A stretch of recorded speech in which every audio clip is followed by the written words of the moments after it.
Hello friends, welcome back to our channel.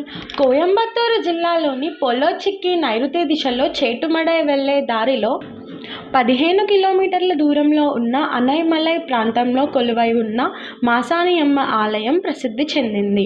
ఈ ఆలయం శ్మశాన వాటికలో ఉండడం ఒక విశేషమంట. ఇక ఆ అమ్మవారికి పసుపు కుంకుమ పూసినట్టే కారాన్ని విగ్రహానికి పూస్తారు.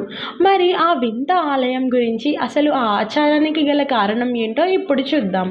కోయంబత్తూరు ప్రాంతంలోని దేవతా దేవాలయాలలో మసాణియమ్మ ఆలయం ప్రసిద్ధి చెందింది.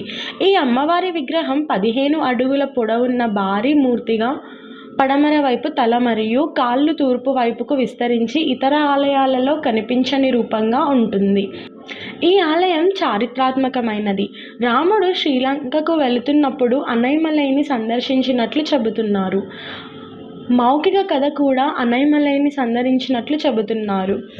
నదికి ఉత్తరం ఒడ్డున ఉన్న శ్మశాన వాటికలో అమ్మన్ మట్టిని తీసి ముకుదాసురన్ అనే రాక్షసుడి రూపంలో శక్తి విగ్రహాన్ని ఆమె పాదాలతో నొక్కి ఆగమ నియమాల ప్రకారం శక్తికి పూజలు చేసింది.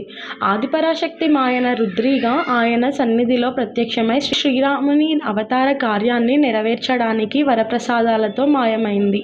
అయితే పూర్వకాలంలో ఒక మహిళకు జరిగిన అవమానం ఇక్కడ కథగా చెప్పుకుంటారు. ఏ తప్పు చేయని మహిళను శిక్షించడం తప్పు అని, చనిపోయిన మహిళకు న్యాయం జరగలేదని ఒక పురాణ గాథ ఉంది.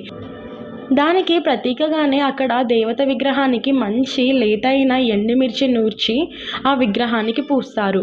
ఇక్కడి ఆధారకులు మంత్ర విద్య చేతబడి మరియు వివిధ వ్యాధుల నుండి ఉపశమనం పొందుతారని భక్తులు నమ్ముతారు. ఈ అమ్మవారి మండప గోడలపై శ్రీరామభరణానికి సంబంధించిన చారిత్రాత్మక ఘట్టాలను చిత్రంగా చిత్రించారు.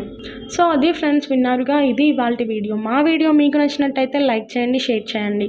మరిన్ని లేటెస్ట్ అప్డేట్స్ కోసం మా ఛానల్ని తప్పకుండా సబ్స్క్రైబ్ చేసుకోండి. Thanks for watching.